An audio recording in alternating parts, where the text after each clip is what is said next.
So we'll do one more, take a look at one more here. And in this case, you'll notice, again, we're still solving for all the missing pieces. So that is two angles and a missing side. So again, Pythagorean theorem, right? Right off the bat, we could use Pythagorean theorem, 7.2 squared plus 5.8 squared equals x squared. Again, x equals square root of all of that, right? So the square root of both sides. Right? So I'll leave that for you to type in your calculator. So that takes care of the missing side, but at this point we still have to solve for the missing angles. And again, to do that, we need to set up our trig functions. And let's start with, let's go ahead and reference this angle, right, up in the top. So in reference to that angle, we have the opposite and the adjacent. So tangent of the angle is equal to 5.8 over 7.2.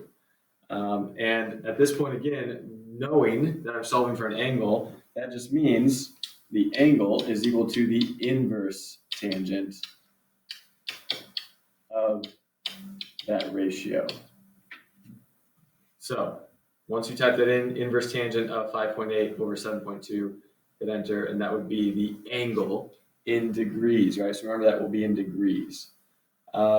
We can use now, right? So if we know this angle, right? If we know one of the, if we know two of the angles, because we know this is right angle, then technically we could subtract all that from 180.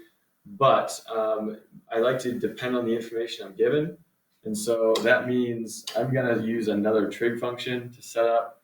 And so in reference to the red angle now, I still have kind of the same information, but the labels switch, right? So in reference to the red angle, I now know the opposite is 7.2, the adjacent is 5.8.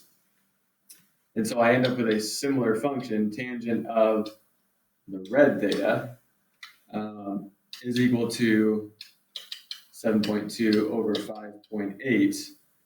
But again, I'm solving for the angle, which means I need to take inverse. So the inverse tangent of 7.2 over 5.8.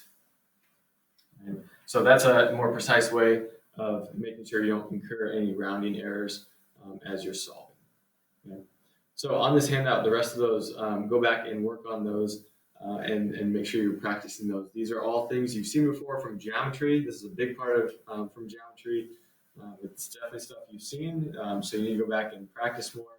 If you are struggling with what we've done in these videos, then even just Googling right triangle trig will come up with a lot of different videos that will help you work through solving for an angle. So if you Google or go on YouTube, solve a right triangle with right triangle trig for an angle, or solving with right triangle trig for missing side, you will find plenty of videos out there to assist you.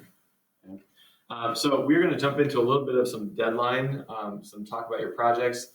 And so I apologize for not being here, but using the information in the following videos just to help keep moving forward for your calculations and to get as much of that done and ready for the next deadline. I do want to take a look at the chi-square test that we had started in class. So if you need to pause the video, pause it and find this, and we'll do a quick kind of overview of what we've done, and then take a look at finishing up this this calculation to show you what you will need to do in your own IA.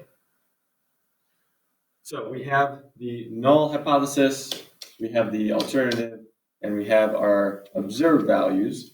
And then we went ahead and did expected values, right? We talked about that what you need to show for an expected value calculation, right?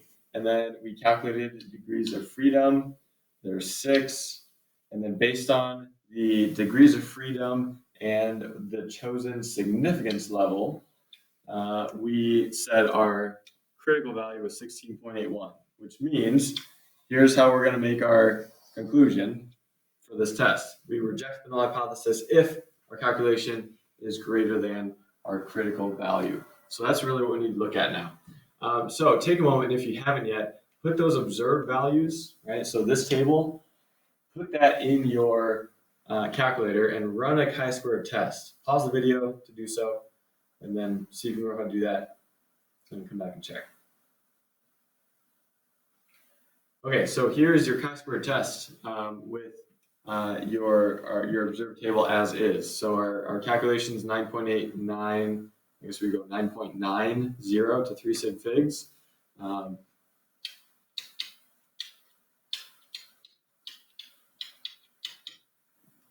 So 9.9, p-value is 0.129 to 3 sig figs. Degrees of freedom is 6, that verifies that. But here is a few things you want to look out for. If you were go to look in your matrix, this is the expected table, expected values matrix from the calculator. You'll notice there's the whole last column right here.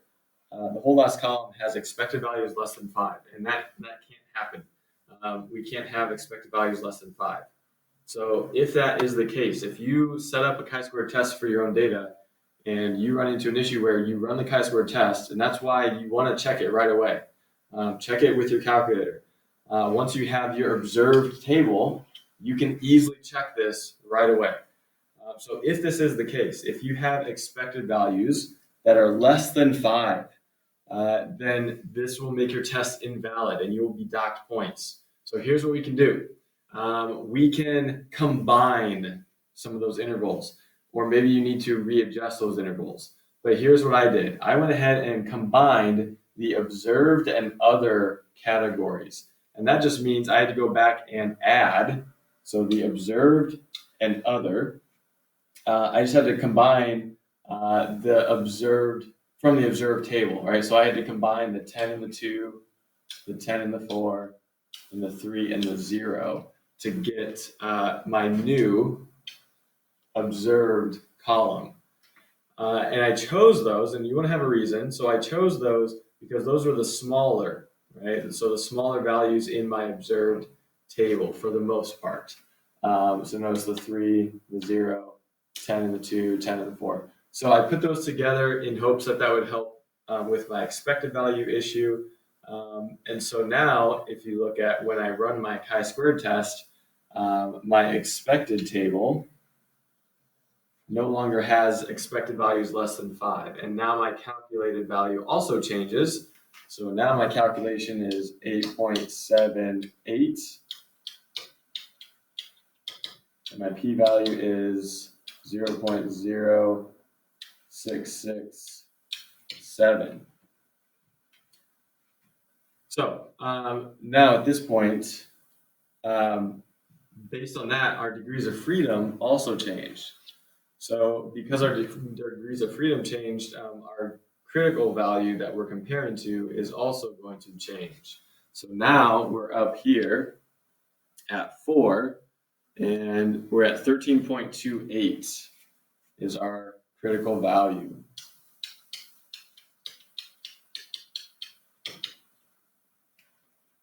And that means now we can look at comparing those. But in your project, you're going to have to actually show the whole calculation.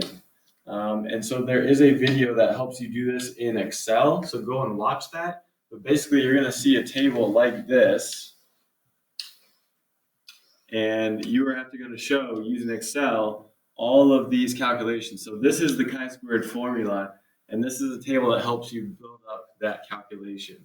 And so definitely go and watch the video on how to calculate chi-squared with Excel to show all of this work, because that is mandatory for your project, for it to count as a further process.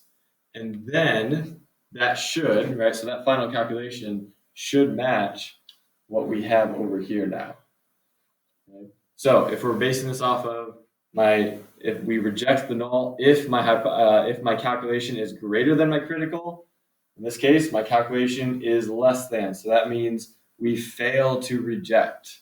Right? So we fail to reject. So that means we accept. You could say we accept the null hypothesis.